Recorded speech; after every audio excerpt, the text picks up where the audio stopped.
안녕하십니까. 2026학년도 겨울방학 예비고시 특강을 맡게 된 주경준 강사입니다.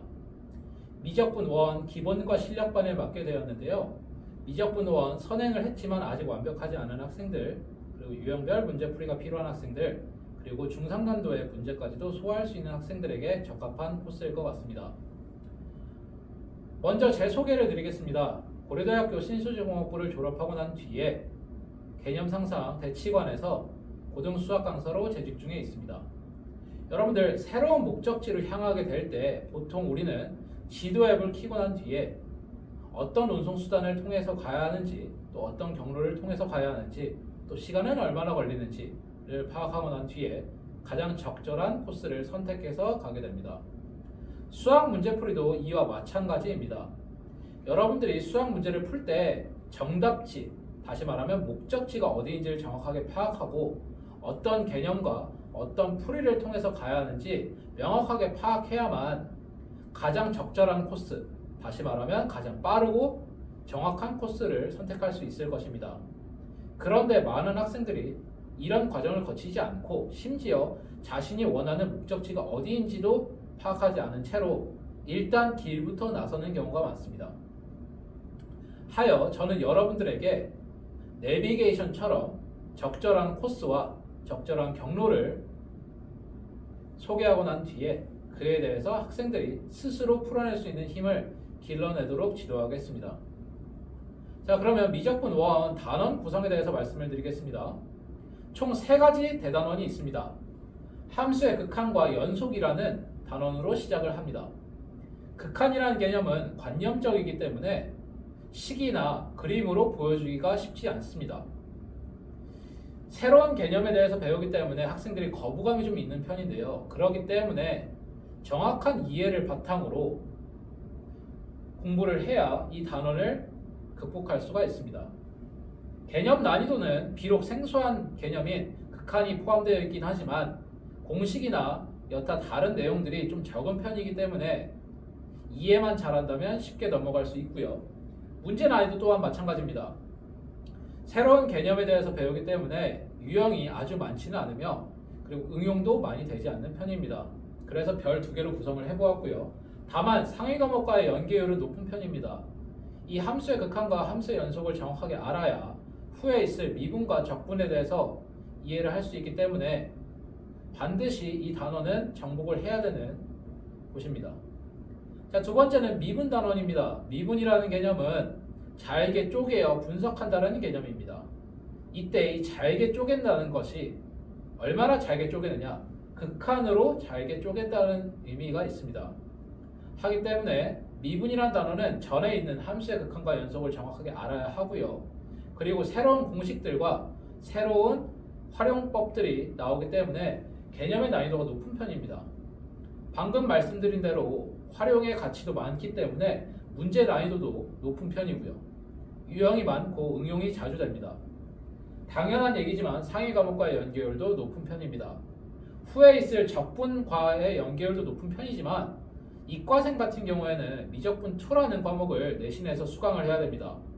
미적분 2가 미적분 1의 베이스가 되어 있어야만 정복할 수 있는 단원이기에 반드시 미분도 정복을 해야 됩니다. 자, 마지막으로 적분이라는 개념입니다. 적분은 잘게 나누어서 쌓는다라는 개념입니다. 그래서 넓이와 부피 등을 구할 수 있는 요소인데요. 이 적분은 개념 난이도가 높은 편이긴 하지만 사실 연산상의 미분과 정반대의 개념이 있기 때문에 비교적 학생들이 미분에 비해서는 쉬워하는 편입니다. 하지만 뒤에 있는 활용 단원에서 개념의 난이도가 좀 높아지기 때문에 저도 이제 별 3개로 구성을 해보았고요. 문제 난이도는 미분에 비해서는 조금 적은 편입니다. 실제로 적분이라는 개념을 가지고 우리가 구할 수 있는 것들이 넓이와 부피 등이기 때문에 앞에 있었던 미분에 비해서 활용 가치가 조금 적은 편입니다.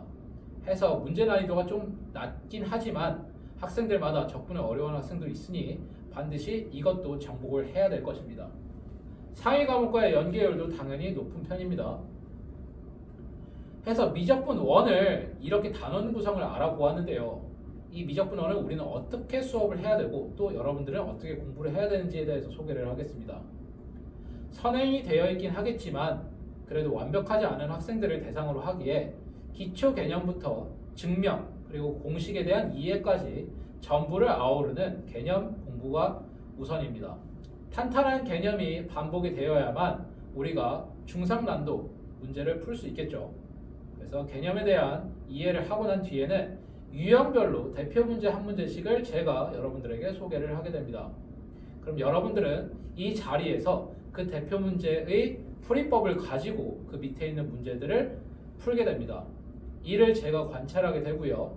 개개인별로 무엇이 부족한지 어떤 개념을 이해를 못하는지 제가 파악해서 여러분들에게 다시 한번 소개하는 자리가 될 것 같습니다. 자, 어느 정도 유형별 문제 풀이가 되었다면 이제 조금은 응용되어 있는 문제들을 풀어야 될 차례입니다. 그래서 여기 소개가 되어 있는 유형별 문제 풀이에서 문제 풀이법을 체화시켜야 됩니다. 체화라 함은 저희가 이제 자전거를 탈 때 내가 안장에 올라탄 뒤에 페달을 어떻게 밟고 오른쪽으로 갈 때는 핸들을 오른쪽으로 꺾고 이런 식으로 생각을 해서 행동하지는 않습니다. 보통 몸이 기억한다라고 표현을 하죠. 이 몸이 기억한다라는 표현을 한자로는 체화라는 단어를 사용해 보았습니다. 수학도 마찬가지입니다. 물론 이해와 생각을 바탕으로 문제를 풀어야 하는 것은 맞습니다. 하지만 공식과 개념이라는 것은 여러 번 유형별 문제풀이를 통해서 충분히 습득이 되고 체화가 되어야만 조금 어려운 문제가 나오더라도 알아서 몸이 반응하게 되어 있습니다. 해서 저희는 유형별 문제풀이에서 체화를 시킬 거고요. 그리고 분석수학이라고 제가 부르는 방법을 도입을 할 겁니다. 분석수학이라 함은 하나의 단서를 풀이법이나 개념들을 배우게 되고 난 뒤에는 중상난도 문제는 이 단서들이 여러 개 엮여 있는 문제들이 됩니다. 그래서 이 여러 개 묶여 있는 단서들을 잘게 쪼개가지고 하나하나의 단어의 의미를 파악하는 것이 제가 이제 분석수학이라고 부르는 방법입니다. 물론 시험 문제에서는 분석수학이 그렇게 큰 의미를 가지진 않습니다. 하지만 여러분들 내신이나 모의고사에서 등급을 가르는 문제는 결국 시험 문제들이 아닙니다. 중상난도의 문제를 누가 풀어내냐에 따라서 이 등급이 갈리게 되는데 그 문제들은 분석수학을 통해서만 우리가 빠르고 정확하게 풀어낼 수 있을 것 같습니다. 자, 어느 정도 유형별 문제 풀이로 각각의 단서들의 의미를 파악해 봤다면 우리는 조금은 응용되어 있는 문제들도 소화를 해내야 됩니다. 중상난도 문제들 혹은 시험지에서 절반 이상의 문제들을 이제 응용 문제 혹은 중상난도 문제라고 얘기를 하는데요. 이 문제들도 각각의 의미를 파악해서 분석해보는 작업을 거치게 됩니다. 이때 중요한 작업이 뭐냐면 여러분들이 직접 스스로 생각하는 힘을 기르게 하는 것이 가장 중요합니다. 그래서 제가 딥디깅이라고 불러하는 여러분들이 직접 깊게 생각하고 난 뒤에 저와의 소통을 통해서 여러분들이 어떤 개념이 비어있고 또 어떤 풀이법이 아직 적용이 되어 있지 않은지를 파악하게 됩니다. 자, 그러면 대략적인 커리큘럼입니다. 보시면 알겠지만 화요일과 목요일 주 2회 1시 반부터 5시 반까지 수업을 하게 되고요. 총 11회차에 걸쳐서 1월 1일에 개강해서 2월 초에 끝나는 코스입니다. 중단원별로 하나의 회차의 구성을 해보았고요. 좀 타이트한 개념이기 때문에 테스트는 매일 보긴 하겠지만 전체적인 실전 감각은 기르기는 힘들 것 같습니다. 그것은 여러분들이 기본과 실력반을 수강하고 난 뒤에 실력과 심화 그리고 실전반에서 조금 더 실전과 관련된 문제들을 풀어낼 수 있을 것 같습니다. 해서 이렇게 구성이 되어 있고요. 자, 책은 이렇게 되어 있습니다. 주교재는요, 개념 원리 미적분 1이고요. 그리고 부교재는 센 B를 사용하게 됩니다. 자체 교재도 사용하게 되는데요. 자체 교재는 중상난도의 응용 문제가 수록되어 있으며 제가 강사 코멘트라고 부르는 일종의 힌트를 추가시킬 예정입니다. 그래서 그것을 보고 학생들이 직접 분석 수학을 시행하게 될 것 같습니다. 자, 다음은 제 다른 수업을 들었던 학생들의 후기입니다. 첫 번째 학생은 제가 중3 때 처음 만났습니다. 수학을 잘하지도 그렇다고 못하지도 않은 학생이었는데 사실 이 학생이 중학교 저학년 때는 수학에 대한 자신감도 있는 상태였고 실제로 성적도 잘 나와서 수학에 흥미를 가지는 상태였습니다. 그런데 내용이 어려워지고 문제가 어려워짐에 따라서 점점 성적이 하락되고 혹은 이해도가 좀 떨어짐에 따라서 본인의 흥미를 잃고 또 자신감도 잃던 시기에 저를 만나게 되었습니다. 해서 고등학교 선행을 하는 동시에 많은 공부법을 바꾸게 되었고요. 그런데 겨울방학에 들어가기 직전에 윈터스쿨 모든 과목들을 공부하게 되는 윈터스쿨에 입성하게 되었다고 저한테 얘기를 하길래 제가 상담을 한 적이 있습니다. 학생이 영어와 수학이 완벽하지 않은 상태였기 때문에 사실은 전 과목을 하기보다는 겨울방학 때 수학과 영어를 제대로 잡는 것이 어떻겠느냐라고 조언을 했지만 학생은 다른 과목에 대한 불안감 때문에 결국에는 윈터스쿨에 입성을 했습니다. 하고 난 뒤에 3월 달에 개강을 해서 저하고 다시 만나게 되었는데요. 그 반에서 제가 이 학생과 이야기를 나누어 보았을 때 사실 우려했던 대로 수학이 완벽하지 않은 상태였습니다. 겨울방학이라면 2개월 정도의 충분한 시간이지만 어느 것 하나도 완벽하지 않은 셈인 거죠. 그래서 3월부터 저하고 개념도 탄탄하게 하고 또 유형별 문제 풀이법을 익힘에 따라서 결국에는 다행히도 내신에서는 2등급 정도 수준의 성적을 받게 되었습니다. 자, 두 번째 학생은 얼마 전에 있었던 2026학년도 수능을 봤던 고3 학생입니다. 이 학생과는 고1 때 처음 만났는데 처음에 만났을 때 제가 드는 생각은 무엇이었냐면 학생이 기계적인 문제풀이만 하고 있다는 느낌이 들었습니다. 많은 학생들이 실제로 그렇게 공부를 합니다. 단순한 문제의 양치기라고 표현을 하는데 문제를 많이 풀어봄으로써 그 방법들을 생각하는 것이 아닌 기계적으로 답변을 하는 것을 이제 기계적 문제풀이라고 얘기를 하는데요. 이 학생이 처음에 그렇게 하다 보니까 당연한 얘기지만 쉬운 문제는 풀 수 있겠지만 어려운 문제에서는 자꾸 막히는 경험을 하게 되었습니다. 그래서 시간이 좀 오래 걸렸지만 그리고 학생이 고2라서 사실 어느 정도 습관이 익혀져 있는 상태였지만 그래도 부단한 노력 끝에 공부 방법을 많이 바꾸어서 분석 수학을 도입을 하기 시작했고요. 나중에는 굉장히 논리적이고 또 빠르게 푸는 학생이 되었습니다. 자, 이 두 학생의 후기를 보시면요, 공통적으로 있는 얘기들이 있습니다.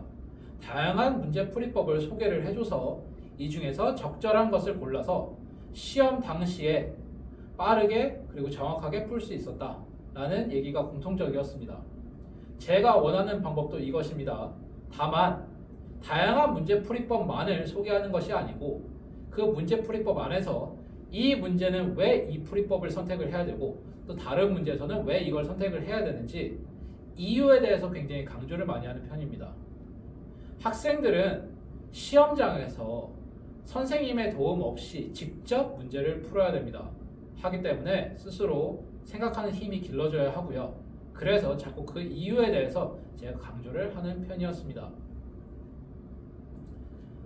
자, 그 다음은 이제 학부모님들과의 상담 내용입니다.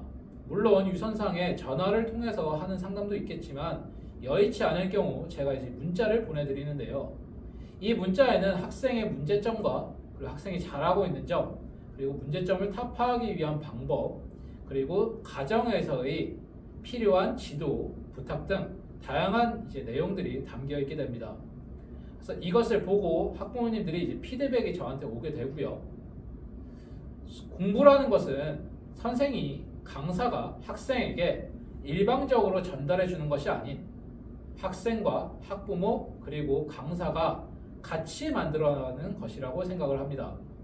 해서 부단한 소통을 통해서 강의의 질을 높이고 학생들에게 원활한 문제풀이를 위해 노력하는 것이 강사의 마음가짐이 아닐까 싶습니다. 자, 미적분 원이라는 단어는 고등학교 2학년 2학기 때 여러분들이 내신에서 만나게 됩니다. 그리고 모의고사에서도 미적분 원은 보통 중상난도 혹은 고난도 문제로 출제가 되는 편입니다.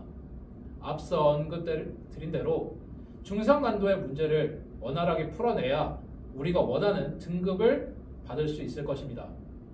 해서 내신과 그리고 모의고사 혹은 수능을 정복하고 싶다면 반드시 미적분 원은 정복을 해야 되는 과목이고요. 그리고 이과생의 경우에는 고등학교 3학년 1학기 때 미적분 2를 수강하게 되는데 그 미적분 2를 수강할 때 미적분 1을 베이스로 하기 때문에 이 단원은 여러분들이 어느 위치에 있건 중요한 단원이 되겠습니다. 자, 이곳 개념 상상에서 같이 하시길 바랍니다. 감사합니다.